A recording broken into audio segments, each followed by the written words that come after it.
Bonjour à toutes et à tous, c'est un plaisir pour moi de vous retrouver encore ce jeudi. Nous sommes le 7 novembre 2024. Bienvenue donc dans cette émission. Deux invités ont partagé ce plateau avec nous. L'un est revenant, l'autre est un habitué des jeudis.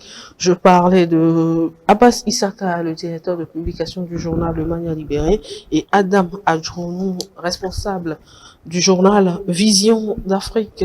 Adam, bon retour à la maison. Merci Anita. Bonjour. Merci de s'être rappelé de moi. Je suis de retour avec fierté. Donc ça aussi. On partagera les informations. C'est un plaisir quand même de t'avoir sur ce plateau. Abbas, bonjour. Bonjour Anita, bonjour Comment à ça tous. va? Oui, ça va, on rend grâce. Et Aného, Ça va bien, ça s'est s'est bien passé. On rend grâce. Bonjour à tous les téléspectateurs, à toutes celles aussi qui nous suivent en ce moment. Et Tchabouré? Il va bien. Peut-être ses occupations l'ont prise. Donc, pour le moment, j'espère que tu dois savoir, Comment ça? tu dois maîtriser Faut pas me son mettre, agenda. Faut pas me mettre en Mais palabre tu ne avec mets les pas des téléspectateurs. palabres avec quelqu'un qui ce soit. Donc, je salue aussi mes consoeurs ou celles-là qui Ah, les dames de l'émission des midis sur Espoir les 45. dames de l'émission de midi là. L'émission Ma Foi. Ouais. Je leur dis bonjour. Abbas, tu salues de plus en plus cette dame-là. Je ne comprends plus rien. Tu veux comprendre quoi? D'accord. Bon, je suis là, j'observe. On est là, tu peux observer tout. Tu peux même mettre les caméras de surveillance pour voir tout ce qui va se Est-ce que passer. j'ai besoin de caméras de surveillance pour Tu faire vas- ça? même sur la route, tu vas le mettre. En passant là, tu vas savoir que bon, c'est les radars que je suis en train de passer avec. Parlant de radar et de caméras de surveillance, depuis quelques mois, si on peut le dire, c'est la mode à allumer les feux tricolores qui sont en panne et qu'on ne répare jamais. Le plus grand souci actuellement, c'est au niveau du carrefour GTA. Ce grand carrefour-là, il n'y a que deux feux qui marchent et quelquefois il y a les forces de l'ordre qui sont là pour maîtriser un tant soit peu la circulation, mais force est de savoir qu'il n'y a qu'une seule personne alors que c'est un grand carrefour. Abbas, qu'est-ce qui se passe au carrefour GTA et qu'est-ce qui empêche nos autorités de réparer ce feu? C'est parce que c'est deux communes qui partagent le carrefour. C'est quoi? Il paraît même que c'est 3 communes, C'est trois communes. oui, qui partagent ce carrefour. Donc, Agoué, Golfe 2, Golfe 3. voilà. Donc on a parlé fatigué, nous on a interpellé pour dire que c'est un carrefour très très dangereux même, parce que quand vous le prenez, vous ne le savez pas, vous revenez. Alors que ceux qui viennent du Comme boulevard Eyadema, oui, eux, ils sont à vive allure. Hein. ils sont à vive allure, parce que ça n'allume même pas là-bas.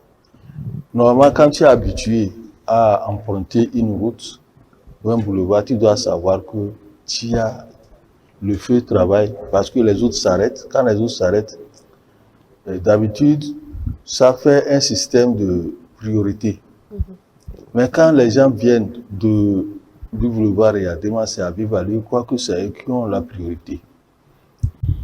Et des fois, même ça court des accidents. Parce que quand tu vois même, très souvent, les policiers même qui restent là-bas, c'est... Ils sont juste au niveau de ceux qui viennent de Agbanepedo Ça, et Agoy. ce n'est pas toutes les fois. Ce n'est pas toutes les fois. C'est quand peut-être les heures de pointe, aux heures de pointe qui viennent aussi pour réguler la circulation. Mais lorsque c'est normal, ce n'est pas les heures de pointe, les gens se débrouillent pour y aller. Moi, j'ai toujours, souvent quand de l'autre côté vers Krikame, Britel Krikame en venant, ça s'allume là-bas. Quand ça s'allume et que vous venez, les autres qui viennent du boulevard Eyadema, ils n'aiment pas s'arrêter. Et ils se croient être prioritaires.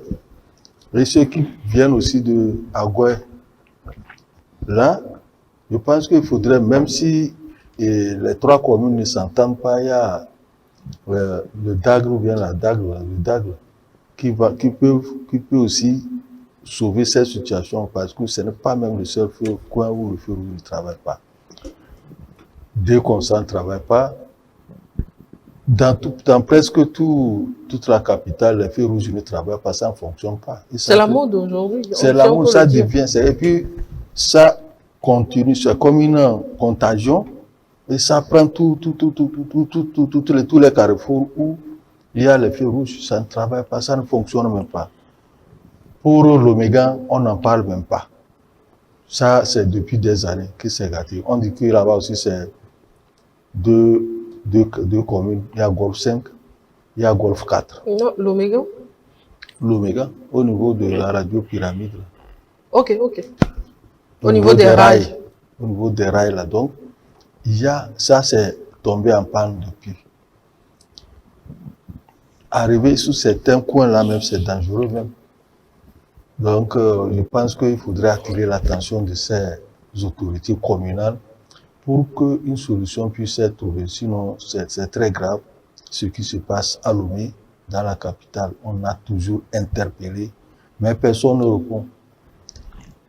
Quand les feux tricolores, ce n'est pas pour les beaux yeux de quelqu'un, c'est pour assurer la sécurité des gens.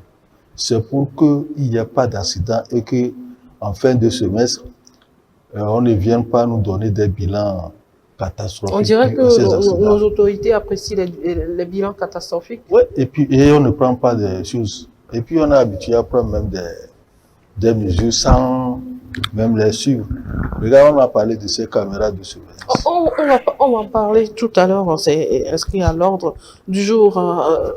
Adam, dites-nous, c'est la mode aujourd'hui où vous arrivez, quand vous passez par le carrefour le matin, le feu marche. À 13h peut-être, ça ne marche plus et c'est parti pour Istan. Des fois, on vous dit il y a 2 communes qui partagent ces feux-là, donc on ne dit rien. Est-ce qu'il faut laisser la population mourir et en janvier 2025, comme on sait que les élections s'annoncent, on vient les réparer peut-être pour une durée de 2 mois? Non, mais c'est désolant. Et bon, je refuse cette thèse-là qui veut expliquer ce désarroi des populations par le fait que ce sont des carrefours partagés par 2 communes. Vous savez, lorsqu'il y a des sujets d'intérêt ou, en tout cas, des positions où il y a des intérêts à partager, vite fait, ces communes-là, même, ils relèvent ça à un haut niveau, un stade de les départir. Mais étant donné qu'il y a maintenant des dépenses à faire, personne ne s'en préoccupe. Et nous, on tend à le justifier par le fait que c'est des carrefours, les compétences sont partagées entre deux communes. Mais lorsque nous prenons le cas de GTA, je pense que ça c'est un grand carrefour. À ce que je sache même, il y a des projections qui voudraient que ce carrefour-là, qu'on ait des échangeurs à l'avenir.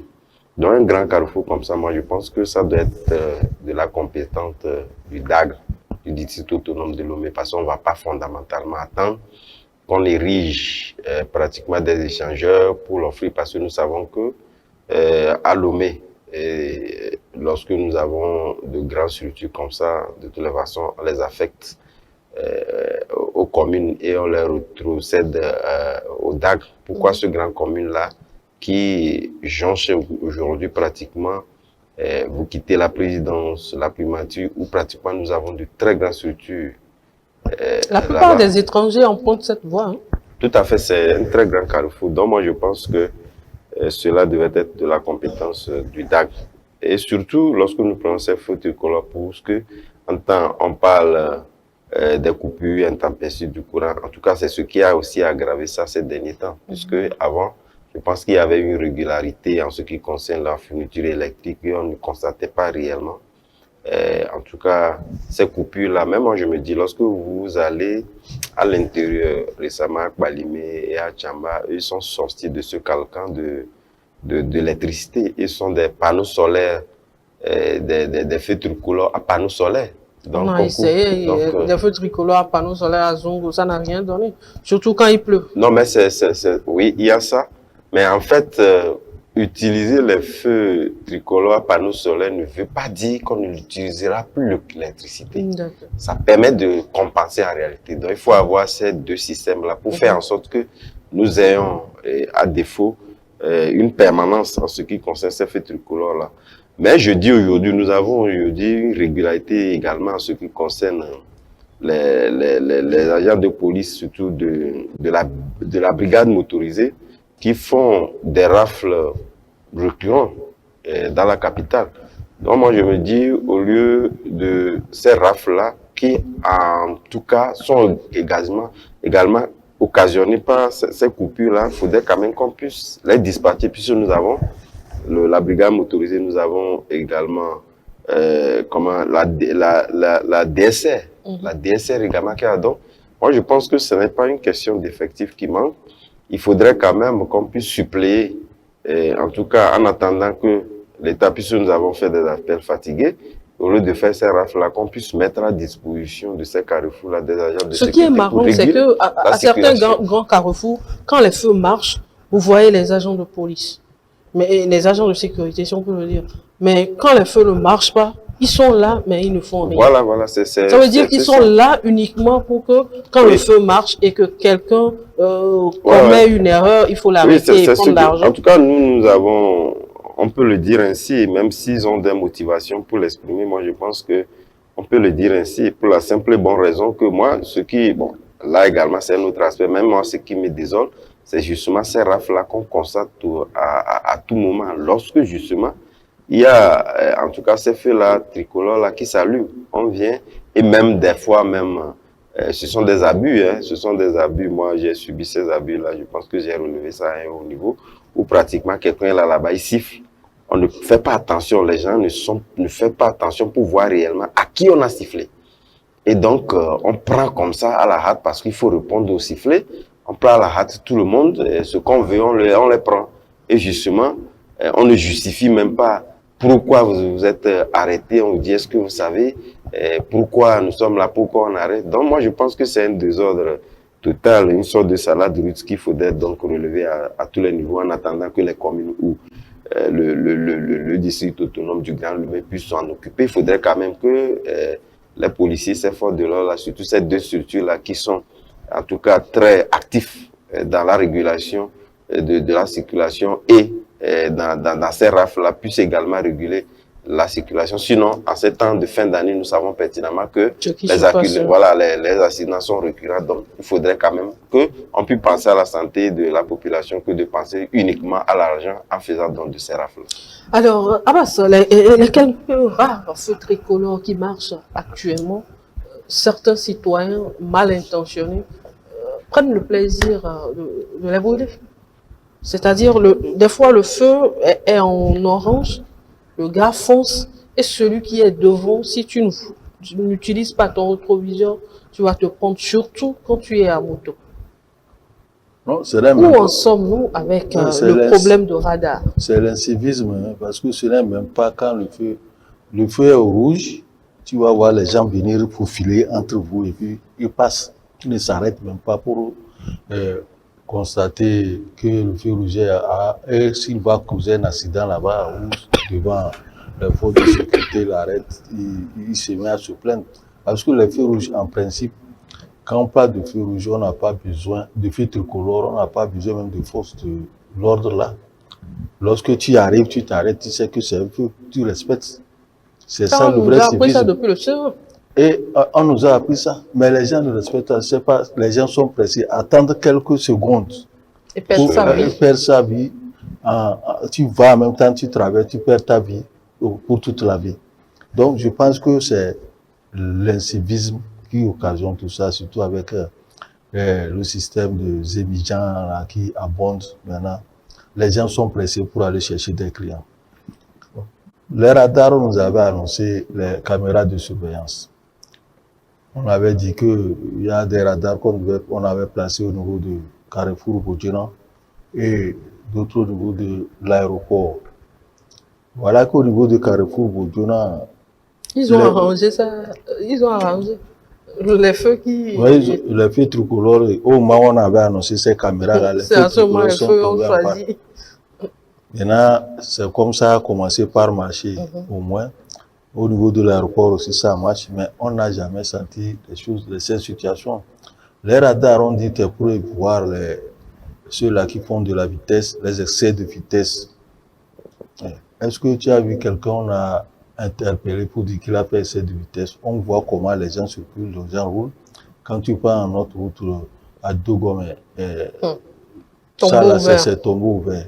Et les gens sont là. L'autre voie, la voie de Legba-Sito. Quand tu prends la voie d'Aneho, ça c'est chose. Donc on prend des dispositions, on ne les suit pas, on ne les fait pas suivre. Et quand ça cause des accidents, c'est souvent qu'on se rappelle qu'on avait eu à prendre des dispositions pour assurer la sécurité et la sûreté des usagers. Moi, je ne comprends pas. S'il faut prendre ces dispositions, on dit les radars, s'il faut les prendre, mettre en place les radars. Moi, je prends l'exemple du Bénin. Là, il y a les radars qui vous suivent. Lorsque vous arrivez à Cotonou et que vous traversez la ville, il y a une limite de vitesse. Si vous la dépassez, à la sortie de la ville, on vous interpelle et vous revenez au niveau de la police. On vous montre la contravention que vous avez commise. Vous avez fait excès de vitesse, voilà. Et puis les images apparaissent. Et ils appliquent ça.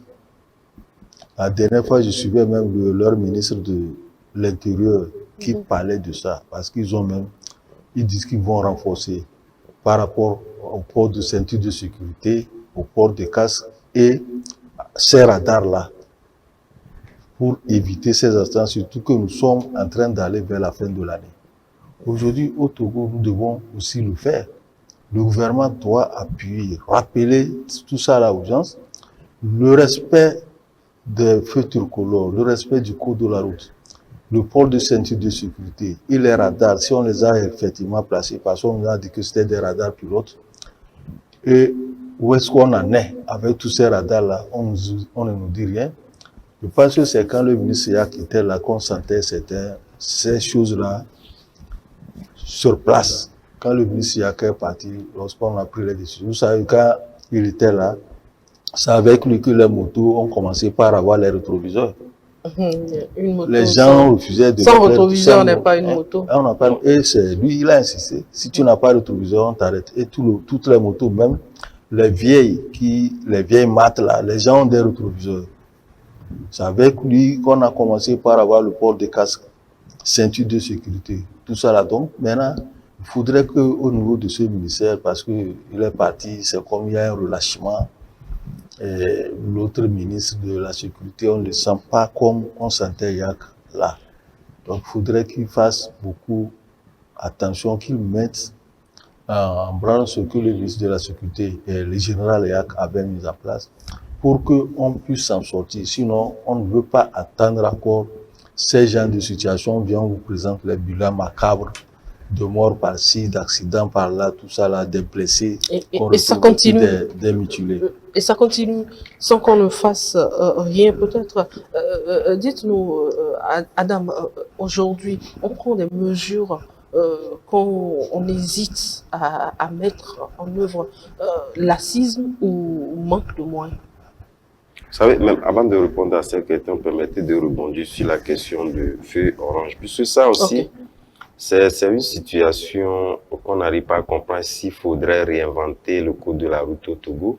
C'est vrai, de toutes les façons, qu'il soit le feu qu'il soit orange ou rouge. Vous savez, lorsque les gens sont de mauvaise foi et mal intentionnés, de toutes les façons, on les voit tout le temps. Hein, sans commune mesure, sans même rond où les gens sont arrêtés, quelqu'un lui quitte loin, il va faufiler puis dépasser. Mais moi, ce qui je trouve anormal, c'est justement le fait que lorsque le feu orange, puis on l'a appris, vous l'avez dit, en faisant comme référence, le CE1, on dit quand le feu orange s'allume, on fait attention. Et si tu fais attention, mais on ne nous a pas dit de s'arrêter. Mais aujourd'hui, lorsque vous êtes au niveau du feu, vous faites attention, mais ce n'est pas encore allumé, vous traversez, mais on vous prend. On vous prend, et lorsque on dit non, le feu orange, il faut s'arrêter. Puisque ça fait beaucoup d'objets, l'objet des tiraillements entre les forces de l'ordre et les citoyens. Moi, j'évoquais en fait le fait que le feu est orange non, et il y a des gens qui viennent à vivre à lui. On comprend, mais ça aussi, je devais donc compléter pour qu'on puisse attirer l'attention de l'autorité. On ne peut pas réinventer le code de la route au Togo. Lorsqu'on dit le feu orange partout ailleurs, ça n'a été mentionné nulle part que voilà. Quand c'est en orange, il faut s'arrêter. Mais on ne sait pas pourquoi les soldats font ces abus-là sur les citoyens parce que le feu orange s'est allumé. Donc il faut automatiquement s'arrêter selon eux. Donc moi je pense que c'est une disposition à revoir et à réinculquer véritablement donc, à ces citoyens. Parce que les soldats, les forces de l'ordre, c'est pour protéger la population. Tout sorte d'abus doit être proscrit. Et donc, je pense que par ce biais, parce que vous l'avez évoqué, il faudrait quand même qu'on y réponde. Donc, pour revenir de toutes les façons à la question, par rapport aux dispositions qui sont prises et qui sont laissées dans les placards. Non, bon, est-ce que c'est laissé dans les placards? C'est vrai que chaque ministre, de toutes les façons, lorsque les ministres sont nommés, ils veulent quand même marquer leur temps. Et par rapport à ça, il y a des domaines de priorité, mais tout compte fait, je pense que, comme on le dit,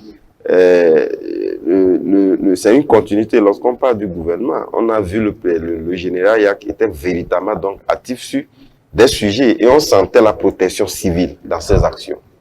Mais aujourd'hui, on sent beaucoup plus, en tout cas, que on profite de cette disposition-là justement pour se remplir. Je ne sais pas s'il faut dire les caisses ou la poche. Parce que de toute évidence, aujourd'hui, on n'a pas comme l'impression qu'on veut véritablement protéger la population, mais lorsque il y a ce laxisme en ce qui concerne cette disposition-là, on veut plutôt plus accentuer l'aspect, en tout cas, conservation que protection.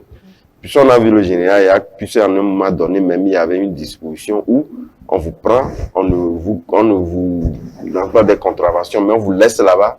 Peut-être un certain temps donné, parce que c'est parce que vous êtes pressé pour aller, non. On vous met là-bas. Et lorsque peut-être... Quand ils avaient lancé Opération Feu Tricolore ou quelque chose comme ça... de temps en temps, pour expliquer en réalité que cette disposition, comme je l'ai dit, toutes les réformes, c'est pour la population d'abord. Toutes les réformes, c'est pour la population. Donc on ne doit pas sentir les réformes comme si c'était des dispositions prises pour, en tout cas, nuire à la population. On ne sent pas la protection. C'est vrai que on dit... La peur du gendarme est le début de la sagesse, certes, mais on doit sentir la protection civile, ce qu'on ne sent pas justement à bas sur le relevé. Je pense que c'est une évidence. Il faudrait quand même qu'on sente ce ministre-là sur des actions de protection civile. On ne le sent pas. Mais pour revenir, je pense que lorsqu'on veut expérimenter les questions liées donc au radar, etc., moi je pense que il y a beaucoup de parcours à faire. Il a cité le cas béninois, moi je vais prendre le cas ivoirien. Lorsque vous allez par exemple en Côte d'Ivoire aujourd'hui, vous violez les feux, que ce soit à moto ou à voiture, vous faites l'excès de vitesse là où il ne faut pas, on ne vous dit rien. Mais justement, eux, ils ont mis des systèmes en place où, lorsque vous irez pour faire la visite technique, on vous sort tout. De A à Z. Même si c'est 1 million, vous ne payez pas, vous ne partez ni pas avec la voiture, on ne vous fait pas la visite technique. Puis en tout cas, on a mis l'effectif nécessaire où vous n'avez pas, vous-même, vous ne pourriez même pas rouler à Abidjan, surtout que je connais un peu bien, sans avoir, en tout cas, une visite technique à jour. Donc, vous convenez avec moi que cette disposition a réglementé beaucoup. Fort, hein? Parce que vous avez besoin de votre visite technique pour rouler. Et quand vous devez payer peut-être 2 millions là. Vous ne pouvez pas rouler à Abidjan sans visite technique. Et donc, lorsque on vous sort tout ça là, vous payez entièrement. Donc, il y a des chauffeurs qui ont été donc radiés ou ont pris leur salaire, puisque de toutes les façons, lorsque la voiture ne t'appartient pas et qu'on te met en circulation, toi-même, tu prends le plaisir de violer, de faire des excès de vitesse, et qu'on vient dire que c'est le patron qui va payer la facture, vous convenez avec moi que ça ne pourrait pas passer. Vous êtes obligé de compenser ça par vos propres salaires. Donc, de toutes les façons, tout le monde est discipliné et on sait désormais que il y a ces radars-là partout, que ce soit dans les autoroutes qui quittent Abidjan pour Boaké ou Yamoussoukro, il y a ça sur la route jusqu'à. C'est vrai que lorsque vous êtes en autoroute, de toutes les façons, c'est la vitesse. Dans ce cas, il faudrait qu'on évite de glisser quelque chose aux agents. Parce qu'aujourd'hui même, je suivais une émission la dernière fois sur une radio de la place, je ne me rappelle plus. Il y a quelqu'un qui intervenait pour dire que eux, quand ils vont à la visite technique, ils donnent quelque chose, ils savent en réalité que la voiture n'est pas en bon état, mais ils donnent quelque chose et puis ils partent. Bon, de toutes les façons, il faut ça va pas un peu dire que cette personne même vienne intervenir sur une chaîne non, ça peut l'être de toutes les façons. On ne peut pas dire, si j'apprête le mot à Dédié lorsqu'il était commissaire général, il dit, quand tu veux tout contrôler, pour finir, tu ne contrôles rien. Donc, il faut prendre des points où tu sais que c'est fort à pouvoir donc contrôler et ne pas laisser les autres aspects, mais tu ne peux pas être rigoureux sur tout. Pour finir, tu ne contrôles rien. Mais pour dire en réalité que lorsque, par exemple, vous avez brûlé les feux, ça rentre direct. Tu veux, puisque c'est le trésor public qui a tout. L'argent est payé directement au trésor public, la facture. Donc, comment toi, tu peux glisser l'argent? Rien à faire. Tu n'as rien à... Puisque l'immatriculation est là, tout est là. Toi qui acceptes, donc prends l'argent pour pour autoriser la voiture en circulation. Mais comment tu peux le faire? Tu ne peux pas. Tu sais, là-bas, ça va à un niveau plus élevé. La voiture est connue et est dans les archives de la police à partir du moment que tu paies avant que ça ne sorte. Donc, tu n'as pas payé, comment tu peux prendre? Donc, vous voyez, lorsque tu es en règle de toutes les façons, tu peux quand même profiter de cette disposition-là. Mais lorsque tu n'es pas en règle, tu ne peux rien. Alors, Abbas, avant qu'on passe à autre chose. Ouais, je pense que ici, il y a trop de désordre. Il y a trop de désordre, surtout en circulation. À Abidjan, comme il le donne l'exemple là, c'est que vous avez vu que quand on fait les routes, on trace. C'est en ligne, vous suivez. Lorsque tu sors de ta ligne, ou tu fais faufilage pour aller là, on t'arrête. Ouais, tu as problème. Tu as problème. C'est que il faut suivre l'ordre dans lequel tu es venu suivre. Si je suis dans la ligne, les lignes qui sont tracées là, tu restes là-bas. Tu restes là-bas. Même s'il y a place là-bas, ne sors pas de toi. C'est toi, c'est mais ici même, les gens sortent de la ligne pour bloquer ceux qui sont en moto. Ils sortent de leur ligne. C'est ça que c'est comme en course. Lorsque on a tracé pour tous les coureurs, là, chacun reste dans sa zone, dans son couloir. Donc tu as pris le couloir, il faut rester là-bas, quel que soit ce qui se passe. Mais si tu sors à Abidjan, là, on t'arrête. Comme ça, je dis qu'il y a trop de désordre. Oui, nous on a trop de désordre. C'est vrai pour en fait agrémenter ce que Abbas disait. Puis vous prenez aujourd'hui, nous prenons pas les taxis. Vous êtes en plein, comme il le dit. Abidjan, tu ne vas pas voir en pleine circulation comme on quitte par Atikoumé pour aller de Gomé. Vous avez, la route est tracée, mais vous avez, on appelle ça, en tout cas, le trafic local. Oui. À partir du moment où vous savez que vous cherchez des clients, mais vous ne pouvez pas être dans le trafic normal. Vous êtes obligé d'emprunter le trafic local parce qu'on sait que là-bas, vous allez vous arrêter de temps en temps, chercher des clients. Maintenant, ici, on aime mélanger. On fait un dépassement net et puis on s'arrête. Voyez-vous, donc il y a trop de désordre. Lorsque dans ce cas, qu'est-ce qu'il faut faire? Non, mais il faudrait quand même que... prendre exemple chez les autres ou bien renforcer déjà on veut prendre l'exemple, on nous a dit que c'est sur l'expérience d'Abidjan qu'on veut véritablement installer donc ces radars, etc. Oui. Mais on installe ces radars-là en ne tenant pas compte de ce ordre-là à pouvoir... Donc, de toutes les façons, nous avons, si nous n'avons pas les trafics locaux partout, nous avons des trafics locaux dans les circulations. Qui respecte quoi? Quel taxi respecte ça? Vous êtes là directement, il rentre comme vous l'avez dit, et vous avez, même si vous ne faites pas attention, vous risquez de le cogner. On prend tout le monde dans toutes les agro. Regardez aujourd'hui, nous avons les Nyunyugu, les tricycles là. On autorise dans une grande ville comme Lomé, dans des grands boulevards, à voir véritablement dans des tricycles mélangés avec des bagages. Et puis c'est dangereux. C'est comme, entre-temps, Lomé était une ville repère, surtout en Afrique de l'Ouest, en termes de civilisation. Mais aujourd'hui, nous sommes même plus désordonnés que le Bénin qui était cité à mauvais exemple. Oui. Abbas, des fois, quand l'autorité veut frapper Dieu, on dit il n'y a pas à manger au pays et vous nous empêchez d'avoir nos clients. Là, je suis en train de citer les conducteurs de taxi, que eux, quand vous êtes en circulation, quand il y a un taxi devant vous, vous tenez votre tête. Parce que tout peut arriver à tout moment. Faites vite pour le dépasser au moins. Oui, vous êtes devant un taxi même. Ou bien derrière le taxi, il faut faire attention, il faut conduire avec prudence parce que tu ne sais pas à quel moment il va dévier. Il peut être là. Il peut être là. Et quand on l'arrête, c'est lui qui dit il n'y a pas à manger au pays. Il n'y a pas à manger au pays, il n'y a pas à manger, lui ne mange pas. Il n'y a pas à manger, c'est parce qu'il n'y a pas à manger, il faut être désordonné. Il faut causer des accidents. Il faut causer des accidents. C'est l'inconscience et l'incivisme qui font dire ça aux gens. On ne peut pas dire qu'il n'y a pas à manger. Il n'y a pas à manger comment? Non, mais les gens sont de mauvaise foi, même s'il y a à manger. Ils vont te dire qu'il n'y a pas à manger. Quelqu'un sort, il mange Wachi matin, il va te dire qu'il n'a rien mangé. Non, ça c'est un autre problème. Nous avons un problème au Togo où quand on ne mange pas européen, peut-être, on dit on ne mange pas bien. C'est ça notre problème. C'est notre problème. Il faut laisser ça. Donc aujourd'hui, il faudrait ordonner notre circulation pour éviter ces genres d'accidents. Si on ordonne, on met de l'ordre dans la circulation, on trace les routes avec élégance. Et là, on vous dit, si celui, parce qu'on voit même, avec les motos, il y a les pistes cyclables. Mais les gens n'en prêtent pas les pistes cyclables. Tu vas voir les émigrants qui sont au milieu. Au milieu de la route. C'est autre chose aussi. Ça, au beau milieu de la route. Bon, à tout moment, quelqu'un peut te faucher. Mais ce que j'ai vu et puis qui est dangereux au Ghana, là, ça c'est pire. Tu arrives même les motos et ils ne roulent pas sur leur route, sur leur droite. C'est au milieu des titans, des routes même. Et c'est avec le temps pour dire que vous devez les céder. Quand j'ai vu ça la dernière fois, ils sont prioritaires, quoi. Ça dit, c'est au milieu de la route, les voitures sont comme ça là, et ils sont au milieu. Ils ne sont pas sur leur droite. Donc, or, on a dit, vous devez rouler sur votre droite. Ils ne le font pas.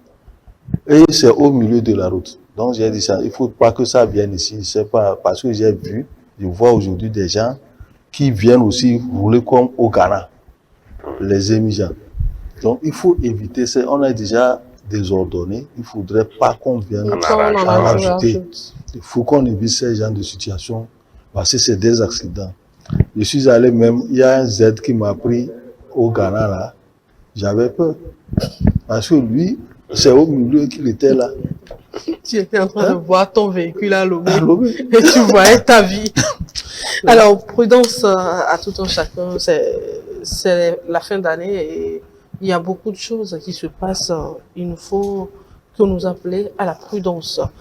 Nous allons continuer cette émission avec la une des journaux. David, si tu le permets, nous pouvons avoir les images du Mania Libéré. Le Mania Libéré qui est dans les kiosques depuis hier au prix de 250 francs seulement. Si je n'ajoute pas le seulement, là je suis foutu. Alors, le Mania Libéré d'hier a traité plusieurs sujets, notamment la question d'emploi avec le nouveau recrutement dans la fonction publique. Abbas, vous avez parlé également de la consommation avec le marquage fiscal sécurisé. Et le titre qui nous intéresse ce matin dans cette émission, c'est le conflit entre éleveurs et agriculteurs au Togo. Le général Yark dans l'arène pour les échanges avec les acteurs vers une gestion pacifique et apaisée des conflits relatifs à la transhumance. Abbas. Oui, on espère que la descente du ministre de la transhumance, réglementation de la transhumance puisse apporter quelque chose, parce que depuis qu'il a pris aussi ce ministère, le gouvernement a pensé que c'est une priorité. C'est pour cela que ce ministère-là a été créé, ministère des halieutiques, élevage et de la réglementation de la transhumance. On voit comment les gens se tuent, les éleveurs qui viennent avec leurs bœufs détruire les productions des agriculteurs.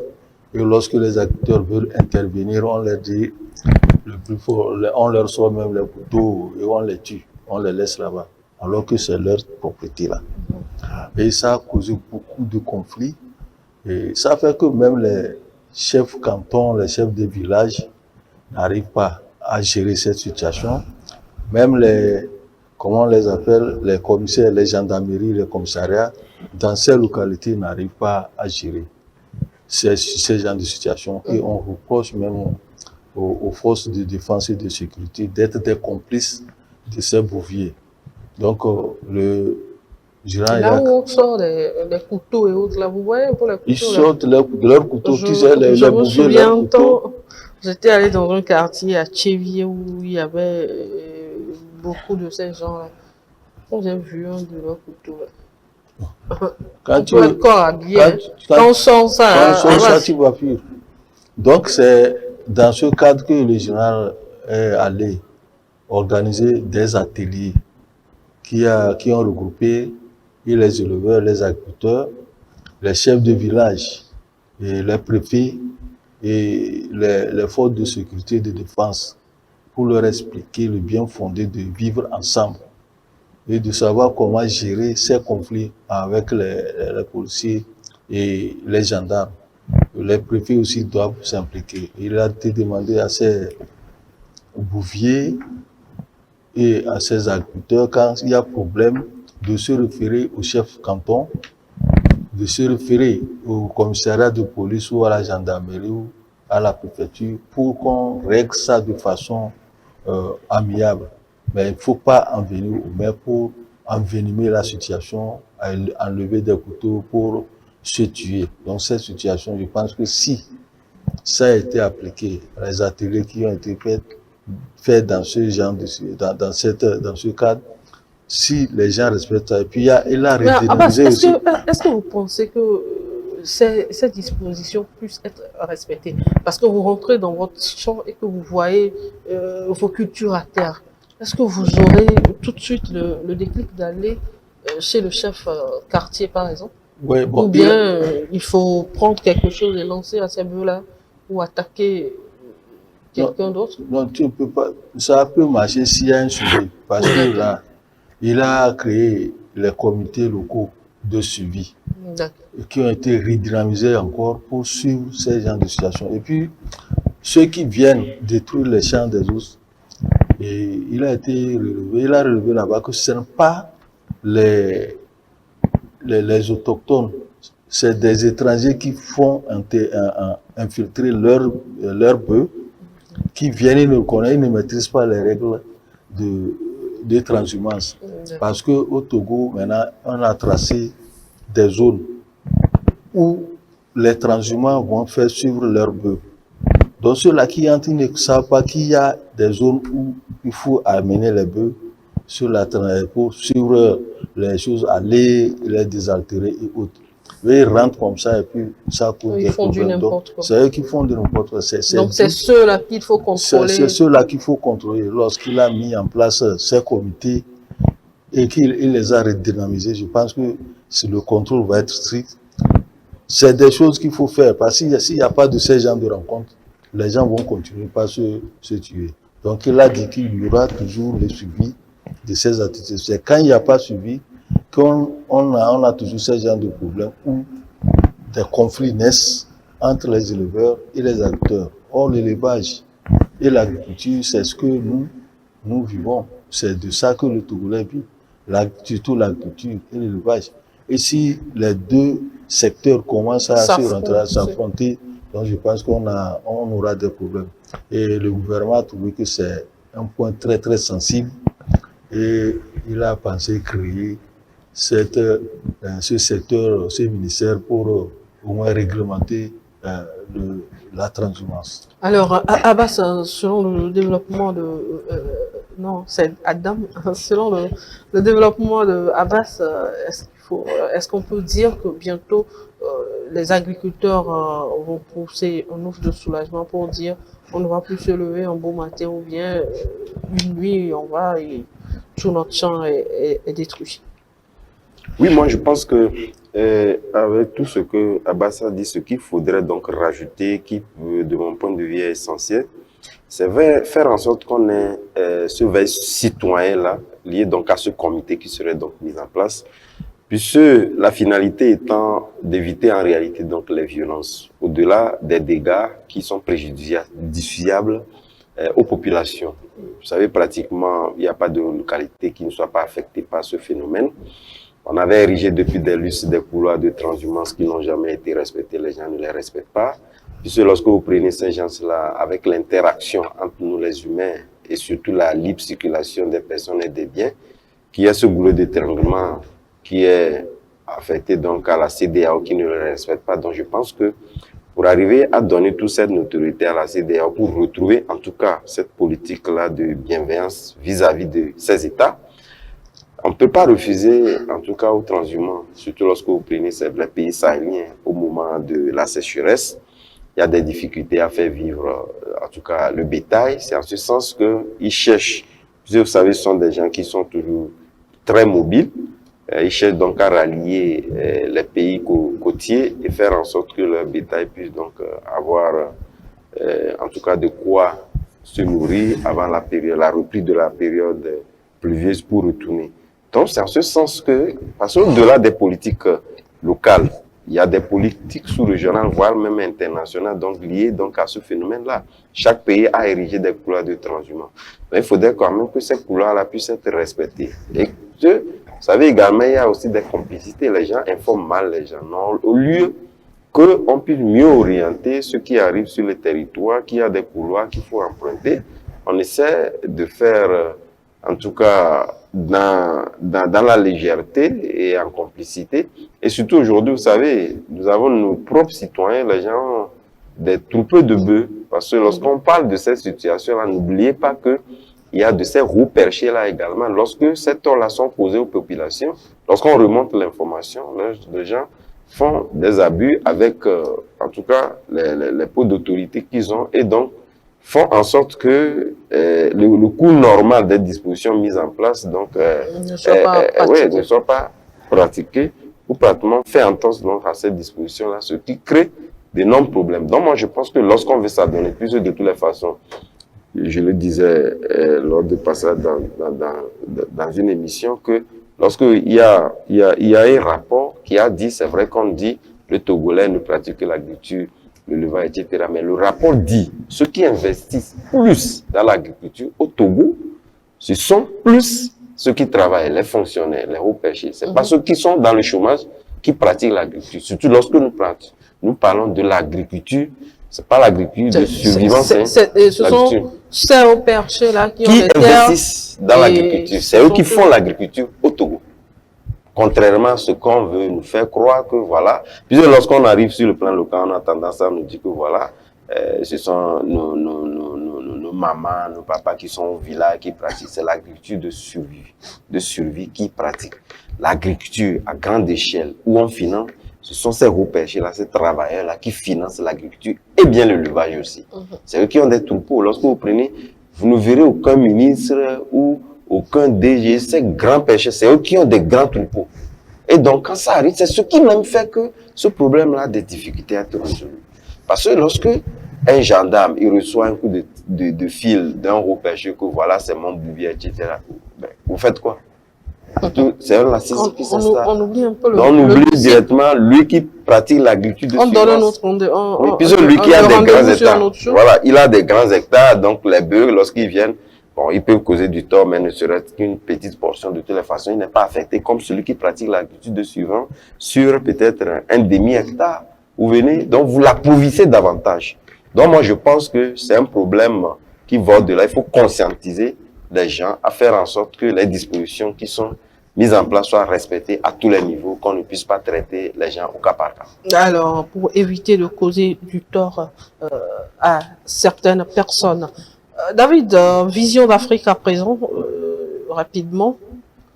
Vision d'Afrique a paru mardi dernier. La question d'égalité du genre en Afrique a été traitée par l'apparition de mardi par Vision d'Afrique.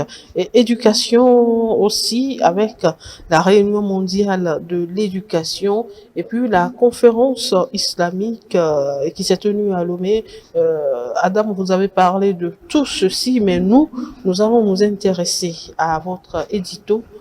L'éditorial relatif aux élections aux États-Unis, élections américaines, l'espoir d'une Amérique plus inclusive pour les Africains. Oui, il a gagné l'espoir est parti.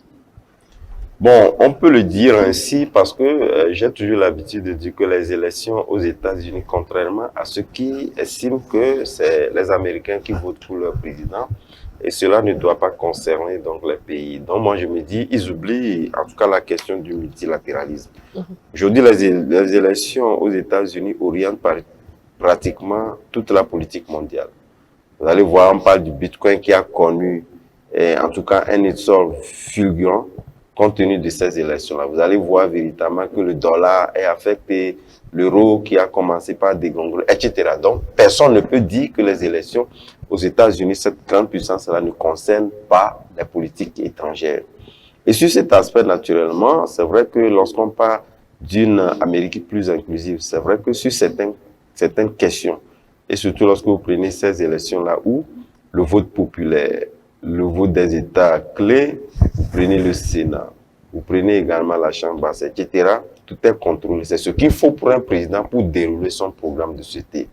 Et nous savons bien évidemment que le programme de société de Donald Trump n'est pas autant favorable aux Africains. D'abord, c'est un homme, depuis qu'il a fait son premier mandat de 4 ans, n'a jamais mis pied en Afrique. Il avait envoyé son successeur, non? Sa femme qui a fait juste, en tout cas, une petite escale. Donc, il ne s'intéresse pas à l'Afrique. Les gens ont tendance à pouvoir l'expliquer autrement. Moi, je me dis, ce radicalisme lié donc aux Noirs, que les États-Unis, comme d'autres puissances également, aiment tant, est exprimé par Donald Trump. Et il ne cesse de le dire. Lorsqu'on prend la question immigratoire aujourd'hui, la question migratoire, c'est une question qui préoccupe de toutes les façons nous, les pays africains. Et ceux qui sont en conflit interne avec des politiques internes en Afrique trouvent refuge aux États-Unis, parce qu'on se dit c'est un pays où la démocratie est légion, où pratiquement vous ne pouvez pas être inquiété lorsque vous trouvez refuge aux États-Unis, mais surtout la question économique. Et vous savez, aujourd'hui, la plupart, la diaspora africaine est très importante aux États-Unis. Donc, cette politique restrictive de Donald Trump n'est pas assez favorable pour les Africains, parce que il a su le dire, mais au-delà de ça également, on se pose des questions, parce que lorsque nous prenons des démocrates pour, en tout cas, une note plus légère, on se pose des questions de savoir pourquoi aujourd'hui, c'est lors de la gouvernance des démocrates que nous avons plus de conflits sur le continent. Est-ce qu'avec l'arrivée de Donald Trump, qui lui veut véritablement faire promouvoir l'Amérique d'abord, il ne s'intéresse pas, en tout cas c'est une politique qui est plus ou moins similaire en ce qui le concerne avec ce que fait la Chine, qui ne s'intéresse pas aux politiques intérieures des pays. Mais aujourd'hui, est-ce que le monde peut être ce qu'il est sans que nous ayons donc ce gendarme-là, qui est les États-Unis, qui puisse donc apporter, en tout cas, son soutien pour la résolution de certaines crises? Donc voilà les inquiétudes que nourrissent les Africains et étaient plus favorables à la politique de Kamala Harris, qui malheureusement n'est pas passée. Donc aujourd'hui, je pense qu'il faudrait repeaufiner les politiques extérieures de chaque pays, parce que c'est une question des aides également qui peuvent, parce que surtout lorsque nous prenons, on nous a dit il y a plein de programmes dont le Togo est bénéficiaire au niveau des États-Unis. Donc il veut plus investir l'argent des États-Unis aux États-Unis et donc le réduire drastiquement en ce qui concerne dans sa politique extérieure. Adam, donc, par rapport à ce point que vous venez de toucher, est-ce que les Africains aussi ne peuvent pas penser à investir? Non, c'est ce que j'allais même dire. Donc aujourd'hui, au-delà de prendre ça comme c'est une politique qui nous affecte, aujourd'hui je pense que on met plutôt nos dirigeants africains dans leurs responsabilités. Parce que de toutes les façons, je pense que plusieurs voix se sont levées, même si je trouve qu'on peut avoir des parcelles de tolérance. Il faudrait quand même que, après plus de 60 ans d'indépendance, qu'on arrive véritablement à poser des bases solides d'une politique économique interne qui puisse prendre en compte nos réalités et nos priorités. Donc, je pense que quelque part, ça responsabilise, comme je l'ai dit, lorsque le besoin, la fuite du besoin, conduit à la force également pour pouvoir chercher davantage. Donc ça nous responsabilise au lieu de compter, en tout cas dans la prise en compte de nos budgets sur ces aides extérieures. Il faudrait quand même qu'on pense à nos propres forces, à nos ressources internes, à nos ressources humaines pour produire de la richesse. Donc je pense que en 4 ans, on aura quand même cette responsabilité. Voilà pourquoi je disais à l'entame de mes propos qu'il faudrait donc revoir nos politiques intérieures pour les adapter en tout cas à cette politique extérieure-là des États-Unis exprimée par Donald Trump. Alors, Abbas, un mot par rapport, ou bien une réaction par rapport à ce titre, à cet éditorial de Adam, et surtout par rapport à la réélection de Donald Trump pour un mandat de 4 ans. Bon, c'est pas successif, mais quand même, c'est la deuxième fois qu'il devient président. C'est la deuxième fois. Il est élu pour les États-Unis. Il est élu par les Américains pour les Américains. Oui. Il va venir faire quoi en Afrique? Son élection, ça constitue un défi pour les dirigeants africains de faire de telle sorte qu'on puisse investir dans beaucoup de choses pour que nos jeunes, nos enfants, nos concitoyens et autres ne puissent pas prendre la mer pour aller mourir dans la mer. C'est parce qu'il n'y a rien comme production et comme toujours on tend la main vers l'extérieur, on tend la main vers autre chose que les gens disent qu'on n'a pas mangé, on n'a pas de travail, donc il faut aller chercher du travail. S'il y a travail ici en Afrique, est-ce que les gens vont prendre des pirogues pour aller se noyer?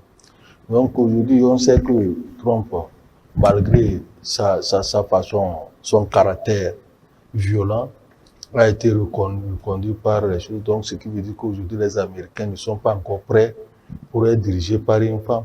Ah oui, hein, parce que ça fait la deuxième fois qu'il était face à une femme. Et Hillary Clinton et maintenant c'est Harris Kamala qui a subi le coup. Donc pour les Américains, peut-être qu'ils vont dire que les femmes ne peuvent pas diriger cette grande puissance du monde. Et ils ont préféré Trump parce que même lorsque Kamala Harris est arrivé, c'est comme il y avait beaucoup d'équilibre. Que lorsque Biden était en face de Trump. Oui. Avec Biden, c'était un boulevard. Parce que lui, on savait par rapport à son âge qu'il ne pourrait pas tenir. Ce que les Américains ont reproché à Biden, c'est de ne pas vite placer Kamala Harris. C'est-à-dire, dès le départ, lorsque ça a commencé, il fallait qu'ils disent qu'il fallait mettre la dame. On met la dame. Mais est-ce qu'eux-mêmes, mentalement, ils étaient prêts à avoir une femme présidente? Donc, ça dépend de comment. Parce qu'on a dit que Kamala a mal fait sa campagne. Il y a sur plusieurs points, elle a mal fait sa campagne. Elle a mené sa campagne dans certains points qui n'intéressent pas les Américains. Parce que quel que soit le cas, les gens ne voulaient même pas par rapport au comportement de l'autre. Biden ou Donald Trump? Donald Trump. Ce qui s'est passé avec la violence, on sait qui dit les choses. Même dans son entourage. Quand on suit un peu les commentaires, oui. C'est un peu comme quelqu'un qui était délaissé à un moment donné dans son propre entourage. Oui, on sait que ce monsieur, lui, il dit des choses drues, violemment, de façon violente. Et vous avez vu ce qui a été occasionné en élection, pendant les élections, où il a perdu les élections, mais il contestait, jusqu'à même à sa réélection, il a dit qu'on l'a volé. Et ses partisans disent qu'ils ont été volés. Et ça, les gens se sont dit même que, il y a certains qui disaient qu'il a dit que même si cette élection ne gagne pas, il y aura encore pire que ce qui s'est passé en 2020. Donc ça, je ne sais pas, mais maintenant il ne faut pas qu'il pense à une vengeance. Parce que pour lui, ce qu'on lui a fait subir, c'est comme il va rembourser ça. Et sa façon de voir les choses, ça doit changer pour le développement des Américains. Par rapport aux immigrations, vous voyez que maintenant les Africains, ceux qui ont construit l'Amérique, les gens ont peur, parce que c'est l'Afrique qui a construit l'Amérique. Et c'est les hommes qui viennent, les Africains qui viennent pour faire l'immigration. On dit que lui, il va mettre du palais et renvoyer les Africains. C'est ça qui inquiète maintenant les Africains qui sont là-bas. Tu n'as pas papier maintenant, là, c'est qu'il faut être prêt à être... Il faut rester dans Et puis il avait fait aussi en séparant donc les familles, puisque les mineurs sont protégés par les droits internationaux, oui. Ils ne pouvaient rien, mais les séparer, les parents sont séparés des enfants, etc. Donc moi je pense on espère qu'il ne va pas reprendre cette fois-ci. Non, il a même exprimé, c'est l'une de ses priorités. Des priorités, hein. C'est des priorités phares. Il y a des fois où on... C'est pourquoi je dis, en réalité, on a tendance donc à pouvoir attribuer, en tout cas cette politique-là, à Donald Trump, mais c'est le vœu même des Américains eux-mêmes. Ils sont tous comme ça. Donc c'est ce qui a fait qu'il a été donc plébiscité. C'est vrai, les sondages ne nous ont pas véritablement trompés parce que lorsque vous créez l'équilibre de toutes les façons, la campagne, lorsque vous savez Donald Trump, il a bien mûri sa campagne avant de venir. Kamala Harris a pris le train En marche. en marche, donc naturellement, il ne peut pas avoir, en tout cas, la vitesse de croisière que Donald Trump a. Donald Trump a su véritablement toucher le cœur des Américains et surtout la politique d'Hillary Clinton, puisque bien évidemment, il n'a pas pris le temps de bien la peaufiner, donc il était flou sur la question économique, la question migratoire. On veut véritablement savoir, sur tel point économique, on finance comment? Il n'a pas véritablement... Merci. Merci Adam. Abbas, merci. Ce fut un plaisir pour moi de partager ce plateau avec vous. Abbas, on se retrouve jeudi prochain. Non, c'est fini. Sûrement, oui, c'est vite passé aujourd'hui. Adam, on se retrouve l'autre lundi. Ah, tout dépend de vous. Hein. Non, hein. Moi, je suis tout là. dépend de votre bouclage. Chers téléspectateurs, merci à vous de nous avoir suivis. Rendez-vous lundi à partir de 9h. Au revoir.